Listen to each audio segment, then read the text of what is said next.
So far I've talked about measurement very casually, but what do I mean by measurement? The best informal definition I know is the one proffered by Stanley Smith Stevens, an American psychologist who worked primarily in the field of psychophysics and psychoacoustics. He wrote extensively about measurement issues, and was in fact best known for formulating the well-known typology of levels of measurement that everyone learns in Research Methods 101: nominal, ordinal, interval, ratio.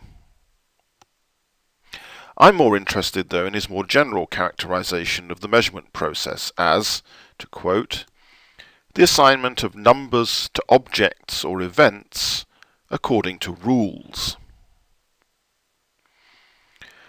Assignment of numbers to objects or events seems clear. We can think of this as mapping qualities of the objects or events in the set of things that we're interested in into positions on the range. In this diagram, there's an assumption that what's being mapped has only one dimension, but of course there could be more than one dimension. With two, we could map them in Cartesian space with both x and y coordinates. What is more interesting is the second part of the sentence, according to rules. Measurement involves the specification of a protocol, a recipe if you like, that says how to do it, and that is intersubjectively available. We should, at least in principle, be able to give the protocol to anyone, and if they're trained to use it competently, the measurement that two or more such trained observers obtain should be interchangeable. To take a trivial example, if we give two people who have never seen a ruler before a straight piece of wood of length 1 metre, marked off in centimetres and millimetres, they should both, after being shown how to use it, be able to reach agreement on the length of a line marked on a piece of paper.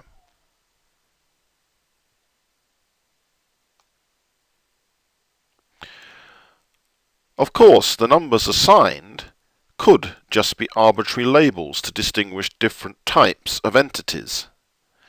My definition of measurement also includes dividing the world up into sheep and goats and assigning 1 or 0 or any other convenient pair of numbers to distinguish them.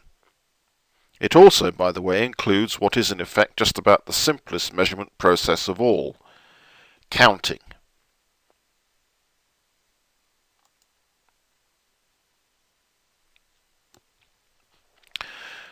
Now I want to move on to something a little more concrete. Unless we're going to stick at the abstract level of the concepts themselves, we've got to descend the ladder of abstraction towards things that can actually be observed and reported on. But how should that work? Let's start off with a very abstract concept, the idea of corporate communication. Let's assume that it plays a role in a theory that you're investigating concerning organizational behavior.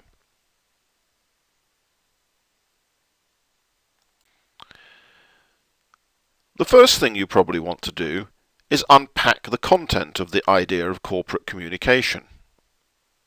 Thinking about it, you realize that there are different communication targets: shareholders, public relations with a general audience, communication with employees, with relevant regulators, and with customers. We might call these dimensions or aspects of the concept. The content of your research question tells you that it's communication with employees that's central to your concern.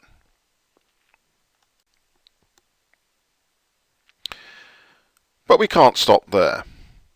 We need to get more specific and look at sub-dimensions or sub-aspects.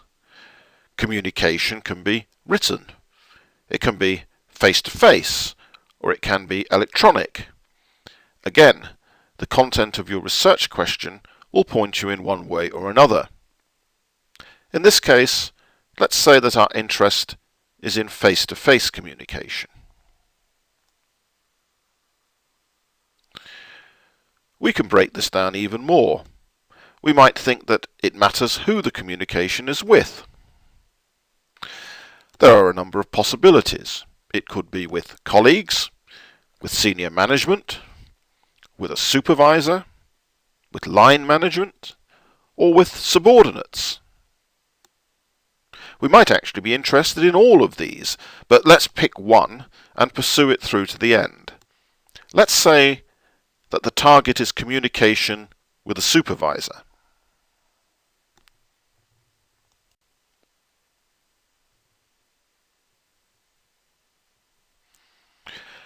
There are lots of different things about communication that we might be concerned with.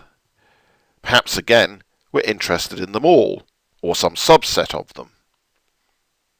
We're getting close now to something that we can actually observe or ask people questions about. Let's use the label indicator. We can think about indicators of the amount of contact, who initiates the contact, the length of the contact, whether others are present during it, and the nature or type of communication, maybe an order or a request or a reprimand, and so forth.